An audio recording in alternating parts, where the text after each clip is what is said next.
tout le monde, j'espère que vous allez bien. Moi c'est Marie-Chloé et ici vous êtes au podcast sur l'envers. Bienvenue.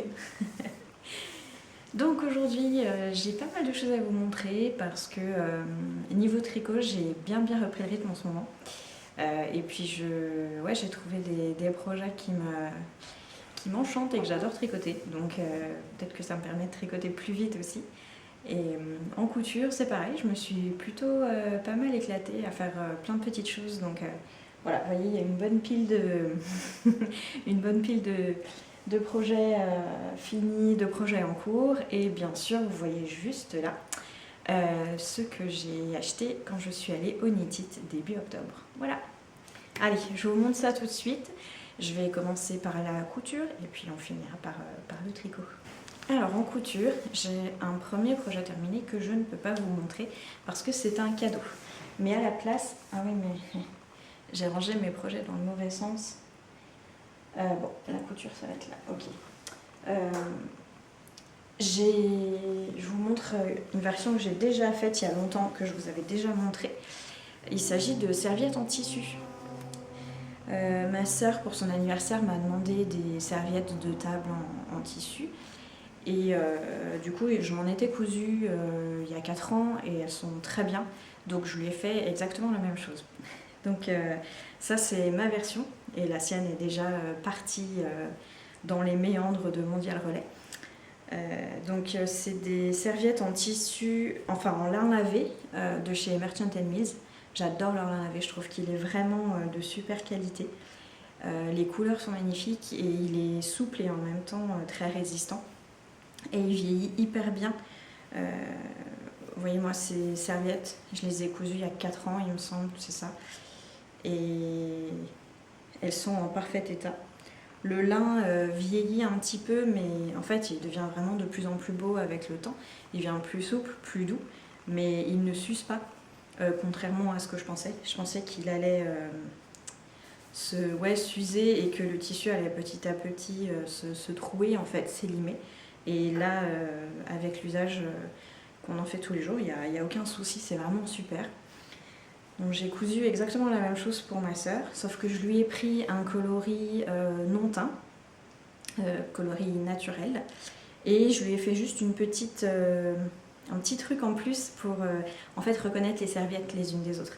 Parce que celles que je me suis faites, elles sont toutes jaunes avec un fil jaune ton sur ton.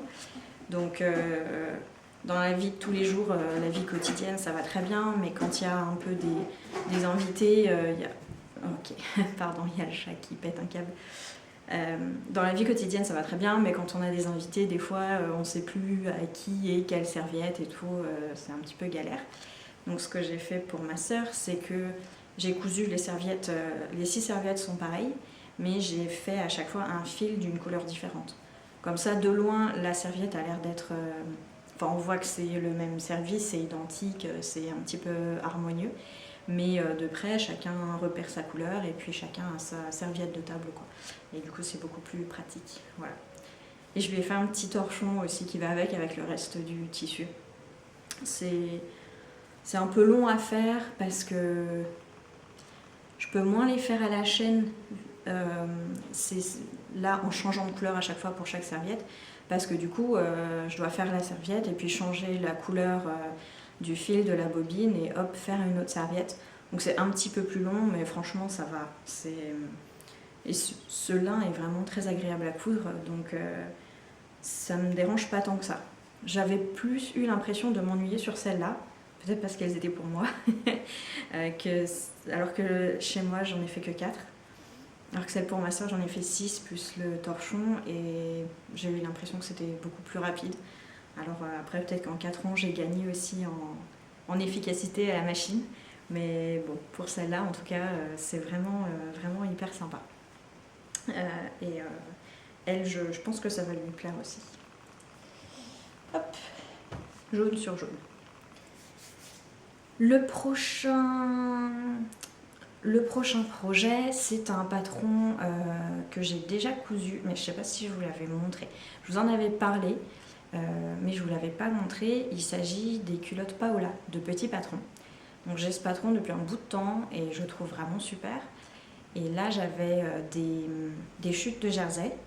Et donc j'en ai fait plein à la chaîne pour du coup voilà, épuiser ces chutes de jersey, les différents élastiques que j'avais aussi, pour voilà, ne pas avoir ces petits bouts qui traînent en me disant un jour je trouverai un patron pour les utiliser. Là clairement j'ai pris tous les petits morceaux de jersey, petits et grands, toutes les chutes que j'avais, j'ai fait plein de culottes et puis comme ça il me reste que des toutes petites chutes là que j'ai jetées parce que je peux rien en faire. Mais du coup ça a bien utilisé les restes et c'est vraiment pas mal. Et donc là je vous en montre, je vous en ai pris 3 sur les 6. Oups. Hop là. Elle est tellement moelleuse cette laine que la pelote elle a presque rebondi. J'en ai fait une, en fait je pensais que j'avais pas assez de jersey pour la faire en une couleur et du coup j'ai pu faire la même mais en miroir, donc j'aurais pu effectivement faire une culotte unicolore. Vous avez celle-là, donc en bleu et gris, et du coup vous avez l'opposé en gris et bleu, et voyez en fait il y a des... Oh, il y a plein de... Et voyez en fait il y a des empiècements sur les côtés. Ce qui fait qu'on peut faire en fait le devant et le derrière d'une même couleur et les côtés d'une couleur différente. Et c'est ce que j'ai fait, donc il me restait pas mal de bleu. Et donc là j'ai utilisé un jersey que j'avais depuis un bout de temps. Mon autre sœur m'avait demandé un t-shirt dans ce jersey et j'ai utilisé un bord bleu. Vous voyez comme ceci, qui est vraiment très sympa. La culotte en elle-même est très simple à coudre. Parce qu'on coud les côtés ensemble, le gousset c'est pareil, je trouve que les explications sont simples, et après on coud les élastiques. J'ai pas encore trouvé de méthode pour arriver à fermer le tissu plus les élastiques sans que ça fasse... ça fait souvent des... Je vais essayer de vous montrer. En fait souvent les élastiques ils se positionnent pas bien les uns sur les autres, même si je les couds ensemble avant. Et du coup ça fait un peu une épaisseur et ça se place pas très bien. C'est pas gênant en fait en portant la culotte, mais par contre je trouve que c'est moins joli une fois cousu. Voilà, là j'ai essayé ici de coudre les élastiques ensemble avant. Je sais pas si vous voyez bien là. Mais du coup, c'est moins... Bon, là, j'ai un petit bout du coup qui rebique parce qu'il n'est pas pris dans l'élastique de la culotte, dans la couture, pardon. Et du coup, c'est... Voilà. Et en plus, on voit là que les élastiques, ils sont superposés les uns aux autres. C'est pas top top. Et quand je couds, en fait, les élastiques et qu'ensuite je couds la culotte... je ferme les bords, on a vraiment une très grosse grosseur d'élastique et c'est pas très... Ouais, j'aimerais bien trouver un moyen de faire une finition un peu plus jolie. Surtout que ma machine, si j'essaye de faire des choses au tout début de l'élastique, elle a un peu de mal à le coudre.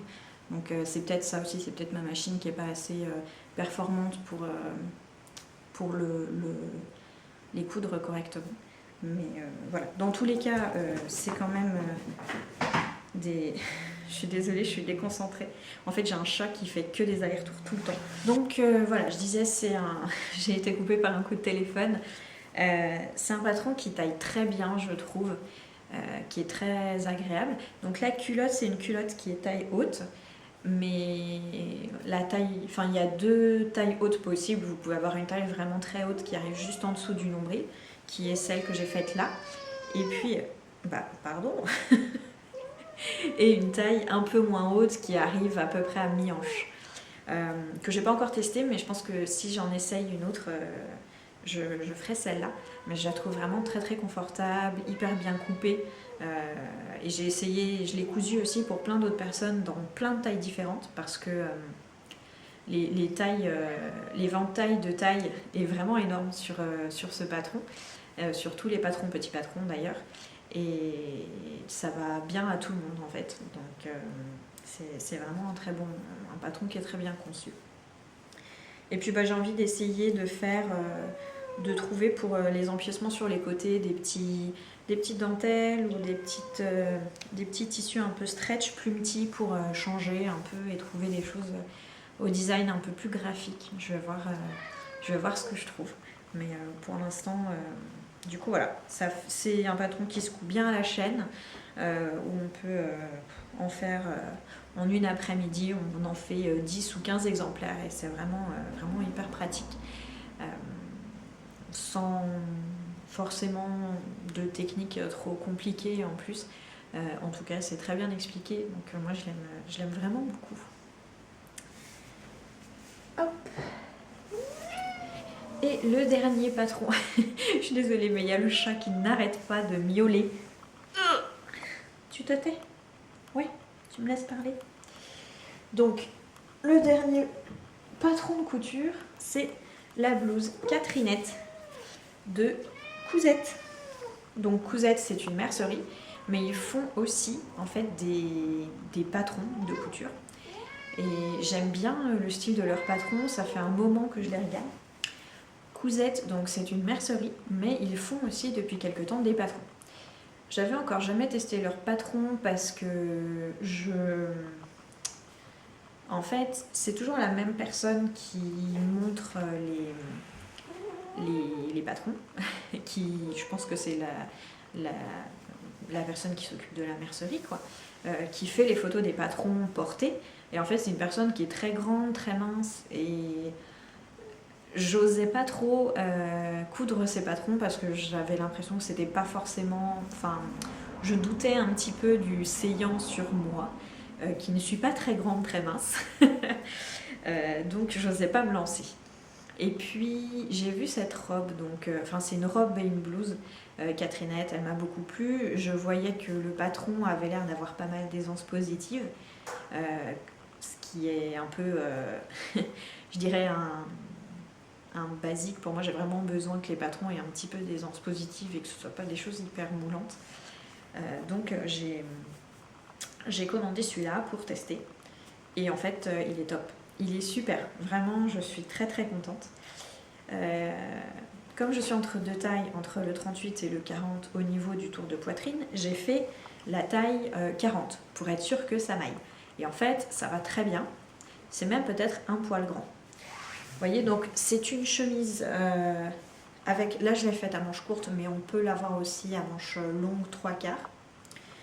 Elle est froncée au niveau du dos et au niveau du devant.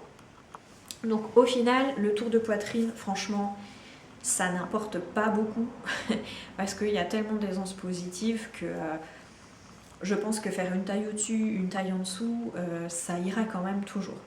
Le seul endroit où, à mon avis, il faut bien mesurer, c'est finalement le tour de bras. Pour moi, c'est parfait. Le 40, ça va très bien. Parce que, vous voyez, comme c'est une épaule un peu tombante, au final, l'emmanchure, elle m'arrive juste là, au niveau juste au-dessus du coude. Donc elle est très très bien, j'ai de l'aisance positive, je peux bouger sans être gênée dans mes mouvements, mais c'est peut-être là où c'est le plus ajusté. Et donc je pense que c'est peut-être le tour de bras qui va déterminer la taille que vous allez faire, ou en tout cas, faites attention au tour de bras quand vous faites cette blouse, parce que du coup vous risquez, si vous avez un tour de bras un peu plus fort, ou alors que la manche est peut-être un peu plus courte par rapport à votre bras et qu'elle arrive pile sur le biceps là où c'est le plus large, ça peut être un peu plus inconfortable. Donc c'est vraiment, je dirais, le seul endroit où l'ajustement doit être regardé précisément. Après le reste, ça va vraiment très bien. J'ai mis des petits boutons que j'aime beaucoup. C'est des petits boutons que j'ai pris dans la boîte à boutons de mon arrière-grand-mère. J'ai récupéré sa boîte à boutons, il y a plein de boutons. Et ça, c'est des boutons de chemise. Je les trouve vraiment sympas. Voilà. Sur la taille, donc comme je disais, ça taille bien parce que de toute façon, c'est vraiment une blouse qui est très ample. Mais je pense que si... Je vais regarder justement la mesure du tour de bras, mais si c'est à peu près le même pour la taille en dessous, le 38, je pense que j'essaierai la prochaine de la faire en 38. Pour voir un petit peu, avoir juste quelque chose avec un peu moins d'amplitude aussi, voir le style que ça fait.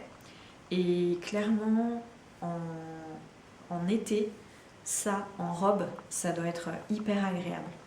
Parce qu'elle est très légère, elle est très... Mais très... Elle a un peu, je trouve, à mi-chemin entre le décontracté et l'habillé. Je trouve qu'elle est très sympa. Donc le tissu que j'ai utilisé cette fois-ci, c'est une gaze de coton. Donc pas une double gaze, mais une simple gaze, enfin une gaze de coton quoi. Je l'ai acheté chez Cousette aussi. C'est un bleu un peu gris. Sur le site, il s'appelait bleu céladon. Donc c'est pas... Bon, elle n'est pas très bien nommée parce que le céladon, c'est une couleur verte, avec un petit peu de gris, mais verte, pas bleu. Mais au final, voilà, c'est une couleur que j'ai pas beaucoup dans ma garde-robe. Et donc ça me permet de tester des coloris sur lesquels je ne vais pas d'habitude. Et là, franchement, ça me pose pas de soucis. Donc le tissu est facile à coudre. Franchement, j'ai pas eu de problème. Il y a juste peut-être, je pense, la couture du milieu de dos. Là, vous voyez, elle ressort un peu. Donc elle est très bien au milieu du dos. Mais là, je pense que je pourrais faire un truc un petit peu plus propre pour pas que ça... Bon, déjà... mieux surfiler parce que là je le surfile à la machine à coudre donc ça tient moins bien qu'à la surjeteuse et franchement bon ça fait pas, ça pourrait être un tout petit peu mieux fini quoi. Je vais voir ce que je peux faire pour finaliser ça. L'encolure est pas mal aussi. Je trouve la forme est plutôt intéressante et originale. C'est pas un grand col V mais c'est pas non plus trop serré.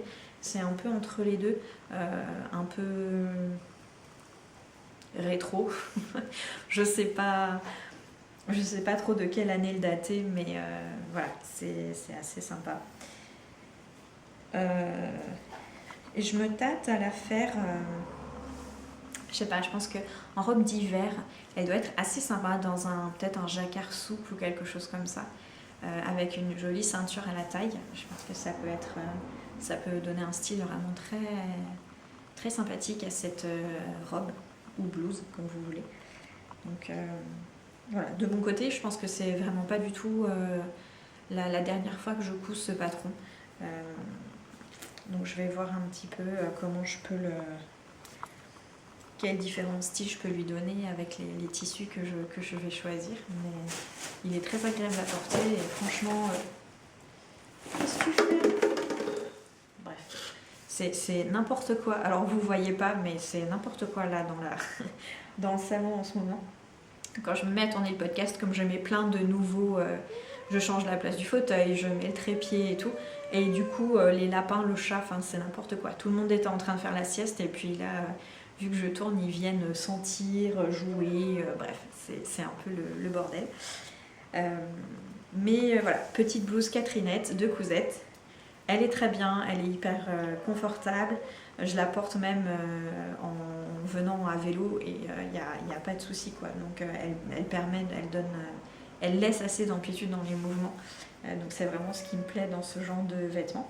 Donc je pense que je vais essayer de tester d'autres patrons de Cousette. Ils ont plusieurs petites blouses et petites robes qui me plaisent beaucoup. Je crois qu'il y avait la robe allumette aussi. Enfin, tous leurs patrons finissent en «ette», donc il est possible que je me mélange dans les noms. Et je trouve que leur style est assez sympa et je vais aller voir ce qu'ils font. Les explications du patron sont très claires. Le patron est très simple, hein. Vous avez le dos, enfin le bas du dos, les deux, je dirais, emmanchure en colure. Et après, pareil, les deux devant et les deux emmanchure en colure. Donc ça s'assemble de manière très simple. Les boutonnières, pareil, sont très simples à faire. Moi, j'ai mis beaucoup plus de boutons que conseillé parce que j'ai mis des tout petits boutons. Mais vous n'êtes pas obligé de faire une rangée de boutons aussi importante que la mienne. Et après, bon, les finitions, c'est des ourlets ou des biais rapportés. Donc, franchement, pour quelqu'un qui débute ou qui veut un projet pas trop prise de tête, je trouve que celui-là, il est vraiment tout à fait adapté. Il donne... puis il est assez versatile à mon avis, je trouve qu'il est très sympa. Voilà pour la couture. J'ai pas beaucoup de projets couture à venir, je pense.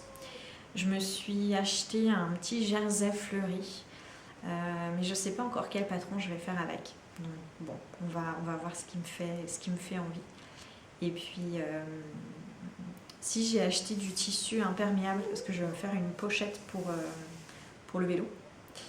Donc, mais ça, ce sera sans doute au prochain épisode, parce que là, j'ai à peine commencé et je sais pas encore où je veux aller. Donc, ça servira à rien de vous présenter quelque chose qui est à moitié fini, mais je sais pas trop comment ça va finir. Voilà, donc pour l'instant, on est sur ces cousettes et puis ça va vraiment très bien. Je crois que je vais passer au tricot, vu que c'est ce que j'ai de plus, on va dire, de plus conséquent à vous raconter pour une fois. Ça faisait longtemps. Maintenant, en tricot, donc, j'ai 2 projets finis, 2 projets en cours, et puis le butin d'Unitit. Alors, le premier projet fini, c'est un bandeau. Voilà. Que j'ai commencé à faire parce que il fait trop froid le matin pour du coup faire du vélo sans bandeau. Et je trouve que le bonnet, ça tient un peu trop chaud. Et ça... En fait, le bonnet, je trouve qu'on a du mal à couvrir vraiment bien les oreilles. Souvent, ça s'arrête en bas des oreilles et j'ai quand même un peu les lobes d'oreilles congelés. Alors que le bandeau permet de bien couvrir et de bien réchauffer les oreilles. Donc j'ai voulu tester ça et effectivement, c'est hyper pratique. Là, le modèle, c'est le patron Vicky de Julia Gotthard, qui est une designeuse allemande. Donc le patron existe en français, ou alors juste en anglais et en allemand, je crois, pas en français. C'est un patron qui est très simple, il coûte 3,50 €, il se fait avec moins de 50 grammes de laine un peu épaisse, worsted, déca. Franchement, la taille de laine n'est pas hyper importante parce qu'au final, faut qu'il fasse le tour de votre tête, quoi. Donc c'est pas c'est pas très grave. Il s'adapte bien à n'importe quelle taille de laine du moment où c'est pas juste de la figurine ou de la sport. Il est très simple sur la majorité en fait du bandeau parce qu'on fait des côtes. Et après, on a ce joli assortiment de torsade qui permet de faire du coup le joli motif devant, mais aussi de ramasser un petit peu le bandeau, de le resserrer pour qu'il ne nous tombe pas sur les yeux. Je vais vous le mettre pour vous montrer ce que ça donne. Hop. Voilà, bon, je pense qu'il est à peu près bien mis. Donc vous voyez, j'ai les oreilles bien au chaud, ça c'est top. Et du coup, j'ai pas le bandeau, voilà, j'ai le bandeau qui est bien resserré devant pour du coup ne pas me gêner le visage. Et voilà, il est parfait. Il a été fait en une après-midi, c'est vraiment une couture très rapide, un tricot très rapide. Et je trouve que l'effet est vraiment sympa. Les explications sont simples. Pour les torsades, je crois qu'il y a à la fois les explications écrites et les explications en schéma. Mais moi, je suis les schémas, donc je sais pas, je regarde pas précisément s'il y a les explications écrites parce que de toute façon, je les lis pas. Ça me parle beaucoup moins la description écrite que le schéma. Je trouve que c'est plus visuel et ça correspond mieux, je pense, à la façon dont mon cerveau conçoit le tricot. Et puis donc voilà, à l'arrière j'ai fait un rabattage à 3 aiguilles parce que j'ai la flemme de... Sinon il disait, dans le patron c'est pas un rabattage à 3 aiguilles qui donnait, je crois qu'il cousait simplement l'ensemble, mais honnêtement le rabattage à 3 aiguilles quand j'ai déjà les mailles sur les aiguilles, je trouve que c'est plus rapide de faire un rabattage à 3 aiguilles que de rabattre chaque côté et puis après de le reprendre. Il me semble que le montage est un montage provisoire. Je suis pas certaine, mais voilà. Donc c'est un bandeau très sympa, il se fait très rapidement, donc pareil au niveau cadeau de Noël ou petit tricot si on a rapidement froid aux oreilles ou froid à la tête, il est vraiment très bien.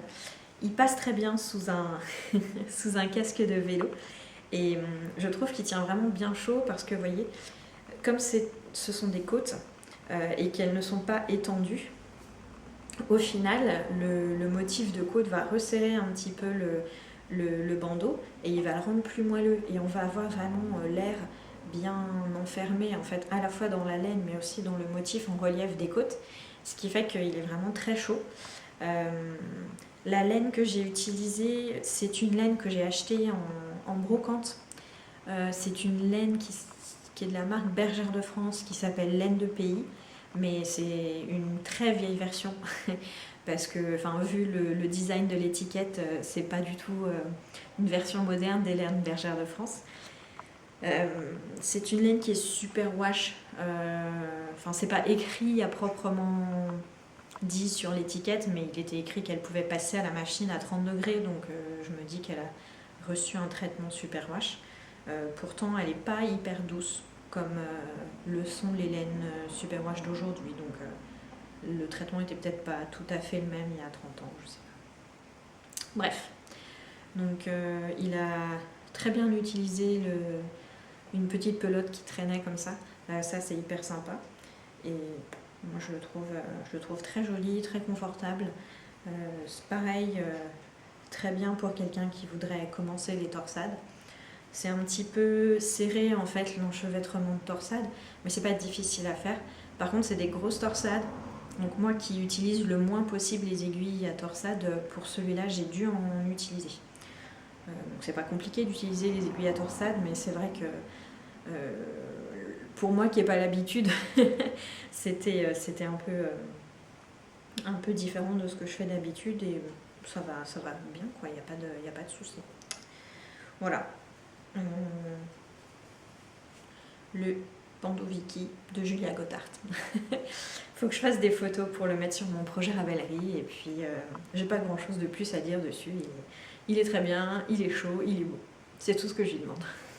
Mon dernier projet fini, c'est le pull Morel. Enfin, ça fait au moins 3 fois que je vous en parle. Donc c'est un pull de la designeuse Fiber Tales. Ma version est un petit peu différente de sa version d'origine parce qu'elle a conçu une version en partenariat avec, je crois que c'est The Fiber Co, pour la sortie d'un de leurs nouveaux fils qui contient beaucoup de mohair. Donc sa version est plutôt très déjaugée avec beaucoup d'aisance positive pour avoir un pull qui soit plutôt large et vaporeux, qu'on mette par-dessus une tenue. Mais du coup, moi c'était pas trop ce que je voulais faire. Et comme le pull a genre 40 cm d'aisance positive, j'ai essayé de le tricoter avec une laine fingering, mais sans mohair dedans. J'aime pas trop le mohair pour l'instant. Mais toujours quelque chose quand même d'un peu large, un peu long, d'avoir un pull qui soit resté quand même dans l'esprit pull très, très confortable et très simple à passer par-dessus n'importe quelle tenue. Donc le col est plutôt resserré. On a donc devant un panneau avec ces mailles croisées, je sais pas comment on appelle ça, mais donc ce sont des mailles glissées et croisées en damier. Une jolie torsade de chaque côté et puis après donc les morelles, morelles en danois sont des griottes, le petit motif de griotte sur le côté, voilà, qu'on retrouve des deux côtés, donc il faut faire simplement des noppes et des mailles glissées. Et après sur le reste du corps, les manches et dans le dos, on a un joli point texturé qui est très simple à retenir, vraiment très, très facile à apprendre et à tricoter. Et puis ensuite on a des côtes 1-1 en bas, des côtes 1-1 en haut.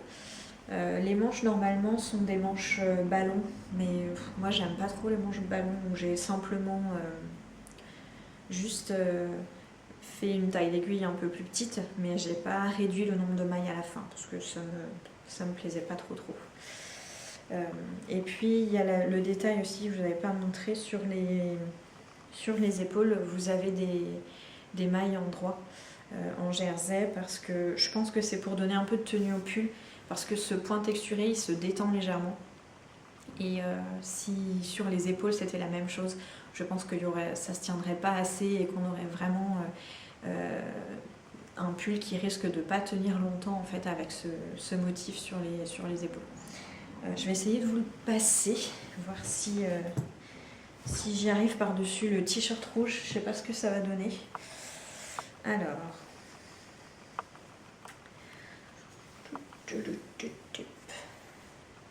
Hop, hop. Et voilà. Le pull Morel. Voilà. Bon, je sais pas si on voit trop le pull rouge par d'en dessous. Normalement, c'est tricoté assez serré pour qu'on ne voit pas trop les couleurs de ce que je porte en dessous. Parce que justement, c'est ça que j'aime moins en hiver sous un pull, s'il est trop déjaugé. Quand on voit la couleur du débardeur, c'est pas... Moi, ça m'embête parce que du coup, je trouve que c'est moins joli d'avoir la couleur voyante.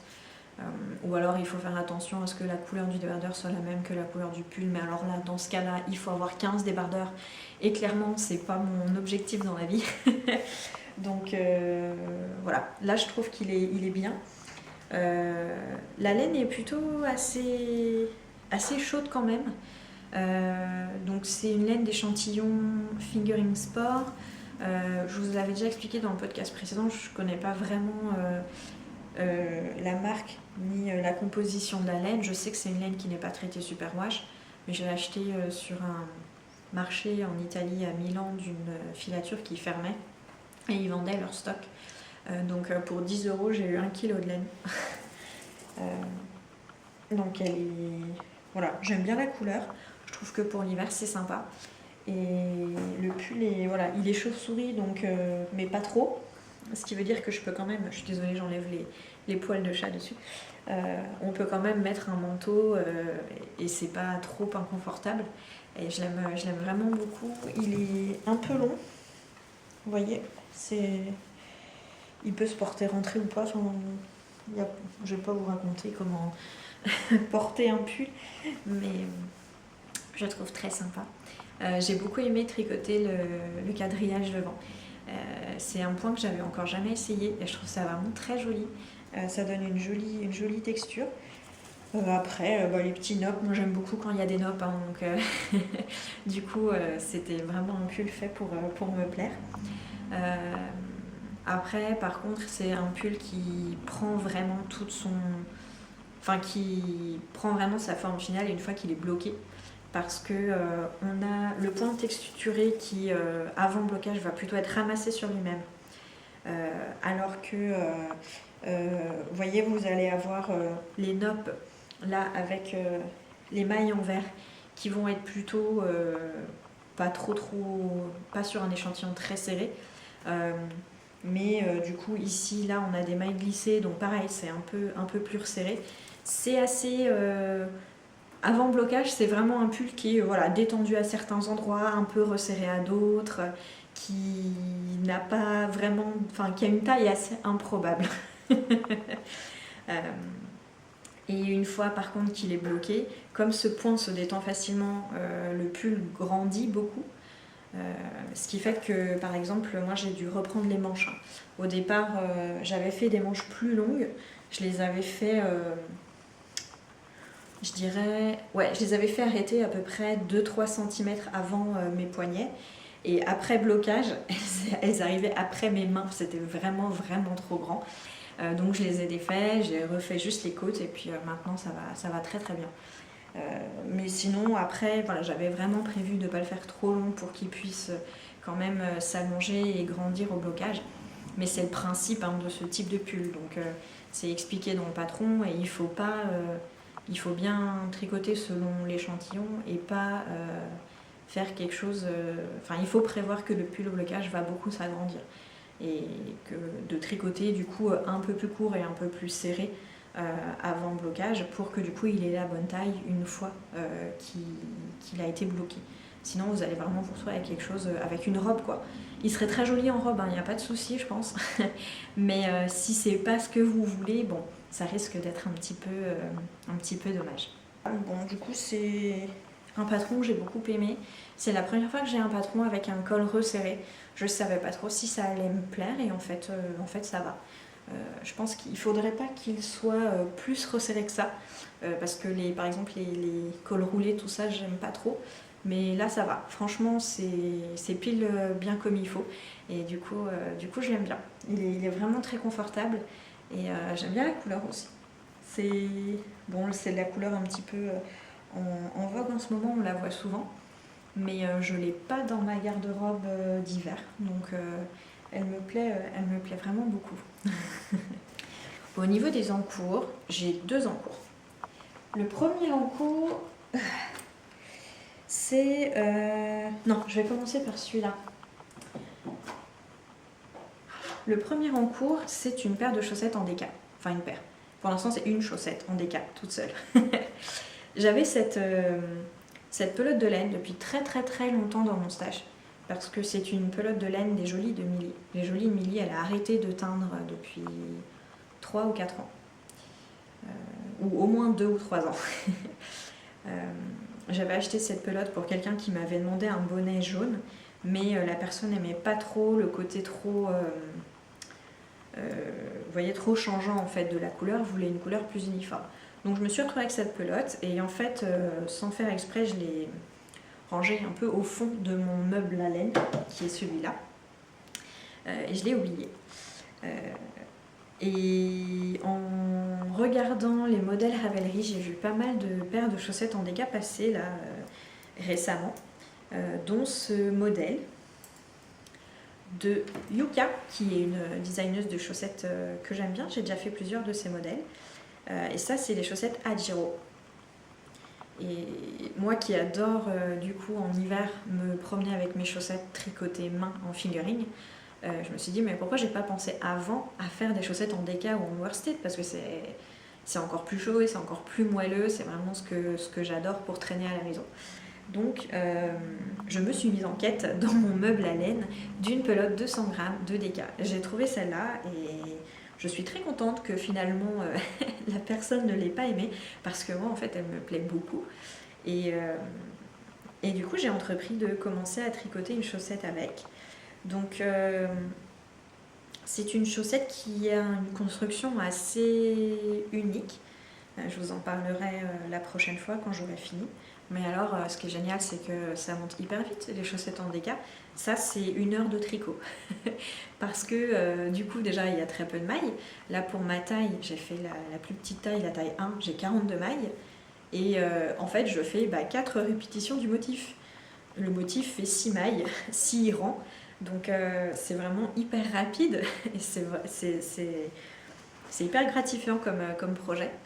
Donc déjà là, rien que ce que j'ai essayé moi, j'ai énormément aimé la sensation de la chaussette en déca, donc je pense que c'est vraiment pas le dernier modèle de chaussettes déca que je vais faire, de chaussettes en grosse laine. Et ce patron, je le trouve vraiment très joli. Donc il y a voilà, le petit motif sur le devant et après il y a aussi une façon un peu spéciale de faire le talon renforcé sur l'arrière qui pour l'instant est très simple et assez intuitive. Donc j'ai hâte d'y être. Là j'y suis, hein. J'ai fait le talon, j'ai fait toute la semelle du pied en fait si vous voulez. Et maintenant j'ai plus qu'à faire le talon renforcé. Et ensuite je récupère en rond pour finir la chaussette. Donc si c'est aussi simple et aussi bien expliqué sur tout le reste du patron, honnêtement je pense que j'aurai fini les chaussettes ce soir ou demain matin, quoi. Mais ça fait du coup un petit projet cadeau ou si vous avez quelqu'un d'un peu frileux à la maison en période de grand froid, c'est un projet vraiment rapide et hyper sympa à faire. Et c'est vrai que la DK, ouais, comme ça, en ce moment je travaille que sur du... Là je viens de faire le grand pull en fingering. Mon autre projet c'est un pull en fingering. Donc d'avoir les petits projets comme ça qui montent un peu rapidement, j'aime bien. Je trouve que ça me... Je sais pas, ça motive. Et puis j'ai l'impression d'avoir un projet fini en fait, qui soit fini en 3 semaines ou fini en 2 jours. C'est... Je sais pas, c'est quasiment la même satisfaction. Bon, pas tout à fait quand même, mais... c'est quand même voilà, la satisfaction du projet fini. Donc un petit projet comme ça, vite fait, bien fait pendant le week-end, c'est toujours sympa. En tout cas, moi j'aime bien. Et comme souvent je suis mono en cours, mais je dirais plutôt en cours 1,5. C'est-à-dire que j'ai souvent un gros projet et après un petit projet vite fait que je fais pendant quelques jours quand je m'ennuie ou que je suis un peu moins motivée sur mon gros projet. Et là, comme je suis au corps de mon pull, c'est vrai que du coup, de faire une chaussette comme ça rapidement, c'est plutôt... ça me permet de changer et de revenir plus motivée pour finir le pull. Voilà. Donc les Hajiro Socks de Yuka. Très, très jolis. Et puis toujours encore un petit peu de jaune. C'est vrai que j'en ai pas mal autour de moi. Voilà. Mon projet en cours, le deuxième, le plus gros, le plus imposant, c'est un pull. Alors, j'alterne les écheveaux, donc j'essaye de pas tout emmêler. Voilà, c'est un pull, vous voyez, je dirais a priori très simple. Il s'agit du pull, alors attention à la prononciation, Uhuru de Leni Hoy. Uhuru, donc ça s'écrit U-H-U-R-U. Donc je pense pas que c'est ça la prononciation. Leni Hoy, c'est une designeuse finlandaise. Et du coup, voilà, je pense que ça se prononce sans doute plus quelque chose comme Uhuru, avec un H expiré, mais c'est pas du tout ma spécialité, donc voilà. Vous pourrez retrouver le projet sur Ravelry. Toujours est-il qu'on part à la base sur un pull très simple, en fingering. Non, en sport, pardon. Je tricote en fingering, mais à la base, il doit être tricoté en sport. Un pull à raglan droit, avec une encolure en côte-torse. Et c'est sur l'arrière qu'il y a le petit détail qui m'a fait craquer. C'est qu'on a un joli triangle en côte-torse. Il est vraiment magnifique. Et après, donc, on a une maille qui continue sur tout le long du dos, en fait. Et rien que ça, vous savez que moi, les côte-torse, j'adore ça. Donc, dès que je vois côte-torse, mon cerveau, il bloque sur le projet. Il dit, bon, bah ça y est, on le fait maintenant, tout de suite. Et voilà, je peux pas résister. Mais ce qui m'a encore plus plu, c'est que ce petit triangle, en fait, est repris, vous le verrez plus tard, au niveau des manches. Et donc, à la fin des manches, on a les côtes torse normales. Mais sur le dessus, on a un triangle en côte-torse également. Et ça, c'est vraiment le genre de détail qui me fait craquer sur les projets. Donc celui-là, j'avais envie de le faire depuis longtemps. Et j'attendais le knit-it en fait pour le commencer parce que j'ai acheté la laine au knit-it chez la Pelote Vagabonde. Parce que la Pelote Vagabonde a sorti, j'essaye de trouver l'étiquette, elle a sorti une nouvelle base il n'y a pas très longtemps, qui s'appelle la base élémentaire. Donc c'est du Mérinos non superwash, elle l'a en fingering ou en DK. Et du coup, c'est sa seule base non superwash. Et du coup, quand j'ai vu ça, c'est vrai que ça fait... Enfin, j'ai toujours adoré les coloris qu'elle fait. Et quand j'ai vu qu'elle sortait une base non superwash, j'ai bien noté ça dans ma tête. Et puis, au knit-it, c'est le premier stand auquel je suis allée. Pour avoir un écheveau, ou 3 écheveaux justement, de cette base. Il y a un coloris que j'aime beaucoup chez elle qui s'appelle Succulent Garden, qui est un beige avec des speckles multicolores, mais elle ne l'avait pas sur la base élémentaire. Du coup, j'ai pris cette couleur-là qui s'appelle l'or du torréfacteur. Et donc elle est hyper bien nommée parce que je trouve qu'on dirait l'intérieur d'un paquet de café du fraîchement moulu de chez le torréfacteur. Et elle est vraiment très jolie. J'ai utilisé le même écheveau pour la partie du haut. Et je sais pas trop comment ça va paraître à la caméra, mais du coup à partir du moment où j'avais réuni enfin où j'étais en rond en fait, où j'ai séparé les manches, on va y arriver, j'ai commencé à alterner les écheveaux. Parce qu'en fait, le premier écheveau avec lequel j'ai tricoté, c'est un écheveau qui est plus clair que les deux autres. Et donc là, j'ai alterné. Donc ça fait presque comme une sorte de gradient où les deux écheveaux finissent par être plus foncés et où on a quelques rayures ici et là quelque chose de plus clair. Bon, ça ressort toujours beaucoup plus contrasté en vidéo qu'en vrai, mais il y a clairement une différence voilà, entre les écheveaux. Je vais voir ce que ça donnera à la fin. En tout cas, c'est une laine qui est très moelleuse, très agréable à tricoter. Et j'ai vraiment hâte d'avoir fini ce pull parce que ouais, je pense qu'il va beaucoup me plaire et il va être très confortable. Donc comme vous voyez, le montage du col est un montage provisoire parce que donc le col se finira avec un petit tie cord. Voilà. Donc, pour mes projets tricot, c'est tout. Et maintenant, je peux vous parler de mon butin d'Unitit. Donc, Onitit. Onitit, c'était un passage en coup de vent parce que je devais aller à un mariage à Lyon. Le mariage était l'après-midi. Donc, j'étais au Nitit de 11h à midi et demi. C'était hyper rapide. Mais franchement, ça faisait du bien de retourner à un festival, enfin de retrouver un festival. Et je crois que tous les autres participants du festival étaient aussi très contents. On sentait qu'il y avait beaucoup de fébrilité dans la localisation du festival. Il y avait beaucoup de monde. Alors du coup, voilà, comme je disais, moi je suis arrivée à 11h, le festival ouvrait à 10h. Donc au début de mon arrivée, il y avait vraiment plein de monde. Et vers midi, moins 10, midi, là ça commençait à se calmer un petit peu et je pouvais un peu mieux passer entre les stands. Mais clairement, 1h30, ça n'a pas suffi pour tout voir parce qu'il y avait quand même beaucoup d'exposants, mais surtout c'était très diversifié. Donc il y avait vraiment de quoi passer du temps sur chaque stand pour voir finalement ce que chaque exposant pouvait proposer. De même, toutes les personnes, tous les vendeurs qui avaient des livres, des articles de mercerie, ils avaient tous des choses différentes. Donc il y avait vraiment de quoi passer au moins la demi-journée, voire plus. C'était très agréable. La localisation est super aussi, du coup au bord du fleuve à Lyon, vers la gare Perrache.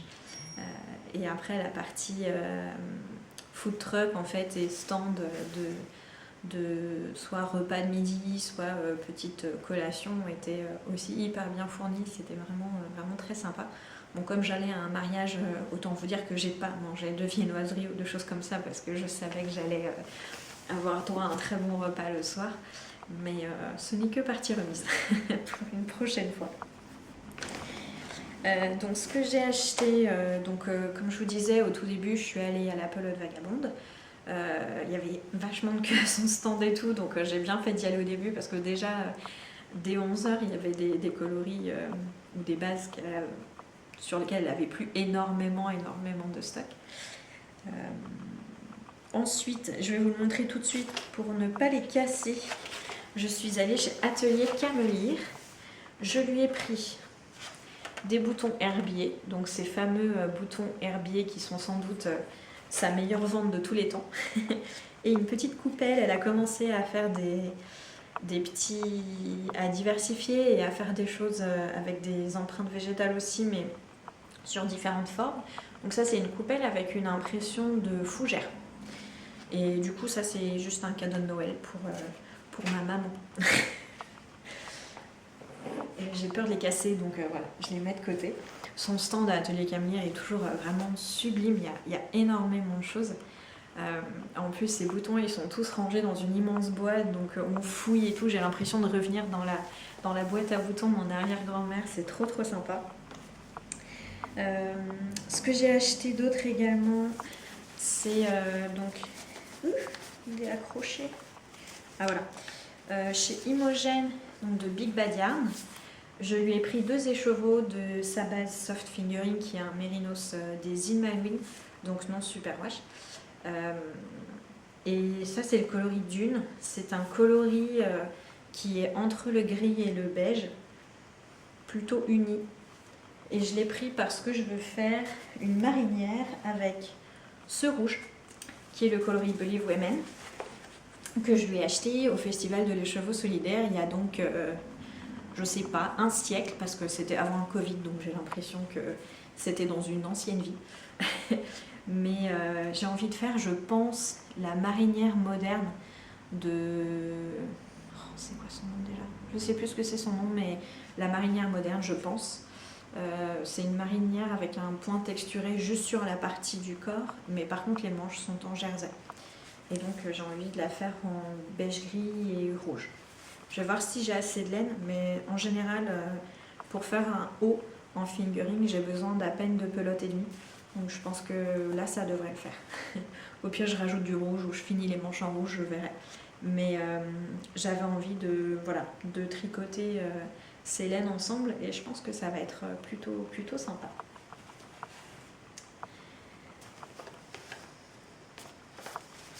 Ensuite, je suis allée faire un tour. Alors au départ, je voulais aller faire un tour sur le stand de Dererum Natura parce que je veux me tricoter un pull que j'ai depuis très longtemps dans ma liste d'attente, qui est un magnifique pull en jacquard de chez Brooklyn Tweed. Je voulais tricoter dans le fil Dererum Natura. Mais j'ai du mal à me projeter sur les couleurs d'internet parce qu'on sait que forcément ça change de la couleur réelle selon les ordinateurs, bref. Vous avez tous lu les petites lignes qu'on voit des fois sur les photos. Donc je voulais voir les couleurs en vrai. Mais en fait, il y avait vraiment une immense queue à leur stand. Et comme du coup c'est très bien, il discutait vraiment avec les gens, il les aidait, il les conseillait. Mais si j'avais choisi de faire la queue à Dererum Natura, j'aurais pas pu faire les autres stands. Donc j'ai plutôt choisi de laisser tomber Dererum Natura et puis d'aller aux autres stands pour essayer de trouver un petit peu des nouveautés. Donc je suis allée sur le stand de Lana et Tricot et j'ai pris donc une nouvelle base que j'avais encore jamais testée de chez Rosa Pomar. C'est la base Vovo. Donc Vovo, c'est une base en fil 100%, je crois que c'est Serrada Estrella. Serrada Estrella, pardon. Qui est donc pareil une annoncée majoritairement de Serrada Estrella. Donc je sais pas combien. Je sais qu'il y a marqué que c'est 100% laine. On sait que c'est toujours non super wash chez Rosa Pomar, mais il y en a qui font des bêtises à côté. Mais du coup, voilà, majoritairement de moutons Serrada Estrella. C'est une laine, dès que je l'ai touchée, alors je ne sais pas si c'est possible d'avoir autant de sensations juste en touchant une laine, mais c'est une laine qui m'a l'air moelleuse, gonflante, elle a l'air d'être hyper agréable, toute cocooning en fait. Et surtout, j'ai l'impression qu'elle fait bien ressortir les points, les torsades, les points texturés. Donc j'en ai acheté 4 pelotes pour faire une écharpe. L'écharpe, le modèle c'est Amber Twist. Je ne sais pas si vous connaissez je crois que c'est Natalia1905 sur Instagram. Souvent, elle propose des mini tutos pour faire des points texturés, des torsades, des choses comme ça. Et elle commence à publier aussi quelques patrons. Et elle a publié donc l'écharpe Amber Twist, qui est très jolie et que j'ai envie de faire depuis un petit bout de temps. Et voilà, dès que j'ai vu cette laine, mon cerveau l'a associée avec ce patron. Donc je vais voir ce que ça donne. La laine a un métrage de... de 100, ouais, à peu près 300 mètres pour 100 grammes, 190 mètres pour 100 grammes, donc on est sur une DK. Et je sais pas si j'aurai assez des 4 pelotes, mais bon, c'est une écharpe, donc je verrai en temps voulu si j'ai besoin de recommander une pelote ou peut-être deux, c'est pas très grave. Mais j'ai hâte vraiment de la tricoter parce qu'elle a l'air hyper agréable. Et elle est toute, je sais pas, elle est sèche, mais Elle est sèche mais en même temps moelleuse. La sensation est très agréable. Elle a l'air très cool. Et du coup, comme il me restait un petit peu de temps, j'ai pas pu tout faire. Et donc j'ai voulu rendre visite. Parce que en gros, il y avait un peu comme des... Je sais pas si c'est des vagues d'arrivée de gens ou des groupes de gens qui se déplacent.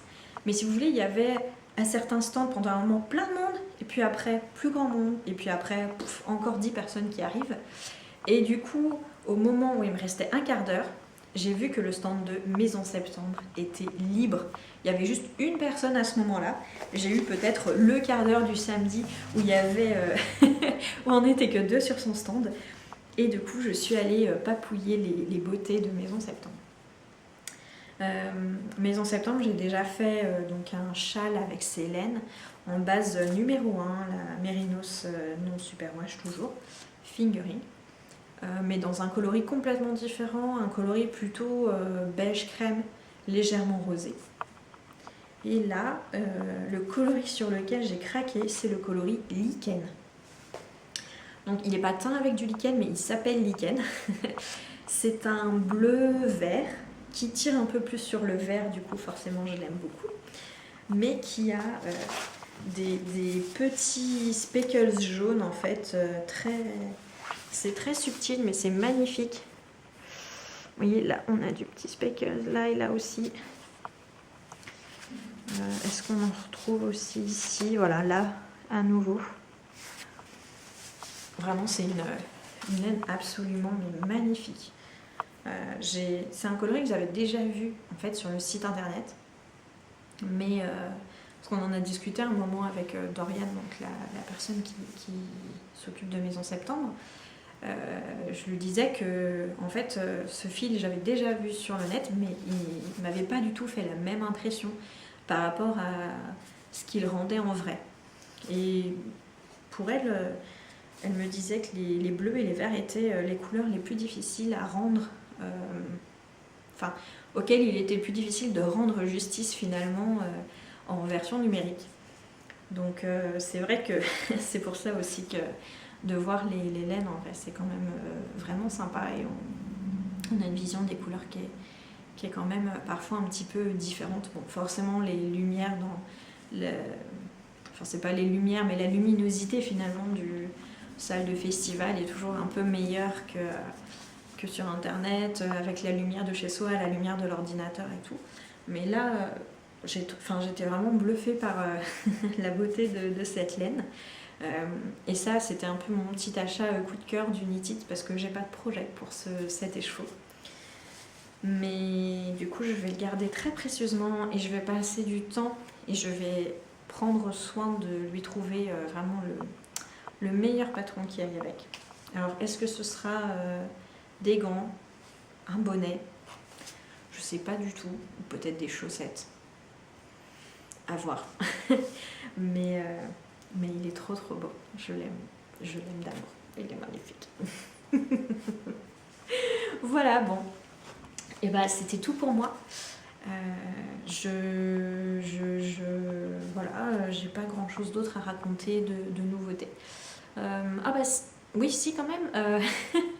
La semaine dernière, j'étais à la première soirée tricot de Mobilène. Mais du coup, on n'était pas dans le camion Mobilène parce que bon, on était un tout petit peu serré. Mais on était dans l'atelier Mobilène et c'était hyper sympa. C'est vrai que c'est sympa quand même de faire un truc juste parce qu'on a envie de le faire et parce que c'est sympa. sans se dire bon alors je vais faire ça en même temps pour maximiser le trajet en voiture, tout ça. Enfin bref, non, j'ai juste pris ma petite voiture, conduit jusqu'à Amiens et on a fait la soirée tricot. C'était cool de rencontrer d'autres gens aussi. C'est vrai que avec le Covid, on a beaucoup restreint les rencontres avec les autres personnes. Donc là, ça faisait du bien aussi de voir de nouvelles têtes dans le tricot.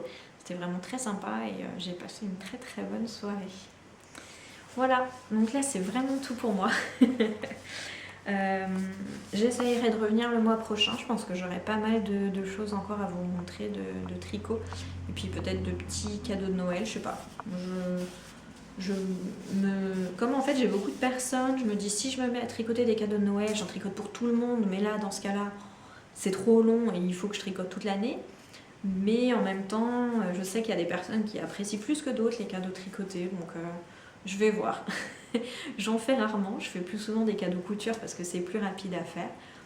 Mais les cadeaux tricotés, je pense qu'il peut y avoir une possible paire de chaussettes en déca en cadeau tricoté qui peut être faite, ça pourrait plaire beaucoup à l'une de mes petites sœurs. Donc on va voir mon degré de motivation.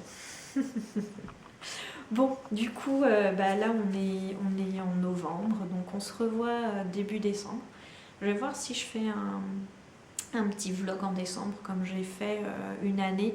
Je fais pas un vlog tous les jours, mais je fais un vlog par semaine en fait. Du coup, je fais 4 vidéos où j'ai vlogué quelques jours dans la semaine. On va voir ce que ça donne. Je sais pas, j'ai l'impression d'être motivée, mais bon, on va voir ce qui arrive dans les semaines qui viennent. En tout cas, écoutez, je vous souhaite à tous un très bon week-end, une très bonne soirée. Et puis, je vous dis à très bientôt. Salut!